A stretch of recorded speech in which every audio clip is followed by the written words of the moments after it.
ትንቢተ ሕዝቅኤል ምዕራፍ 4 አንተም የሰው ልጅ ሆይ ጡብን ወስደህ በፊትህ አኑራት፣ የኢየሩሳሌምንም ከተማ ስዕል ሳልባት፣ ክበባት፣ ምሽግም ሥራባት፣ አፈርም ደልድልባት፣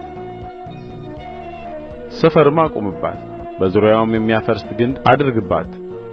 የብረት ምጣድም ወስደህ በአንተና በከተማይቱ መካከል ለብረት ቅጥር አድርገው፣ ፊትህንም ወደ እርሷ አቅና።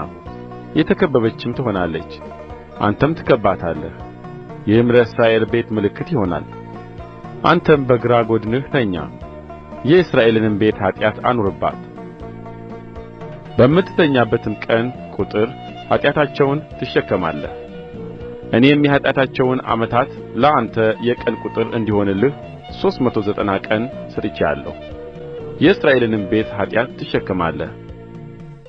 እነዚህንም በፈጸምህ ጊዜ በቀኝ ጐድንህ ትተኛለህ፣ የይሁዳንም ቤት ኃጢአት ትሸከማለህ። አንድን ዓመት አንድ ቀን አድርጌ 40 ቀን ሰጥቼሃለሁ። ክንድህን ራቁቱን አድርገህ ፊትህን ወደ ኢየሩሳሌም ክቡ ታቀናለህ፣ ትንቢትም ትናገርባታለህ። እነሆም ገመድ አደርግብሃለሁ፣ የምትከበብበትንም ወራት እስክትፈጸም ድረስ ከጐድን ጐድንህ አትገላበጥም። አንተም ስንዴንና ገብስን፣ ባቄላንና ምስርን፣ ጤፍንና አጃን ወደ አንተ ውሰድ። በአንድ ዕቃም ውስጥ አድርገህ እንጀራ ጋግር። በጐድንህ እንደ ተኛህበት ቀን ቍጥር 390 ቀን ትበላዋለህ።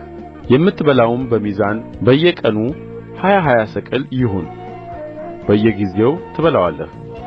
ውኃውንም በልክ የኢን መስፈሪያ ከ6 እጅ አንድን እጅ ትጠጣለህ፣ በየጊዜው ትጠጣዋለህ። እንደ ገብስ እንጐቻም አድርገህ ትበላዋለህ።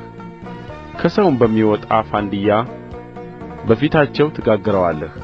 እግዚአብሔርም እንዲሁ የእስራኤል ልጆች እነርሱን በምትበትንባቸው በአሕዛብ መካከል ርኩስ እንጀራቸውን ይበላሉ አለ። እኔም ጌታ እግዚአብሔር ሆይ ወዮ! እነሆ ሰውነቴ አልረከሰችም፣ ከታናሽነቴ ጀምሮ እስከ ዛሬ ድረስ ጥንብና አውሬ የሰበረውን ከቶ አልበላሁም፣ ርኩስም ሥጋ በአፌ ውስጥ አልገባም አልሁ። እርሱም እነሆ በሰው ፋንድያ ፋንታ ኩበት ሰጥቼሃለሁ፣ በእርሱም እንጀራህን ትጋግራለህ አለኝ።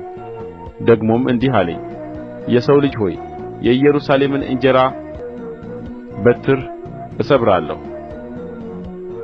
እየፈሩም እንጀራን በሚዛን ይበላሉ፣ እየደነገጡም ውኃን በልክ ይጠጣሉ። ይህም እንጀራንና ውኃን እንዲያጡ እርስ በርሳቸውም እንዲደነቁ በኃጢአታቸውም እንዲሰለስሉ ነው።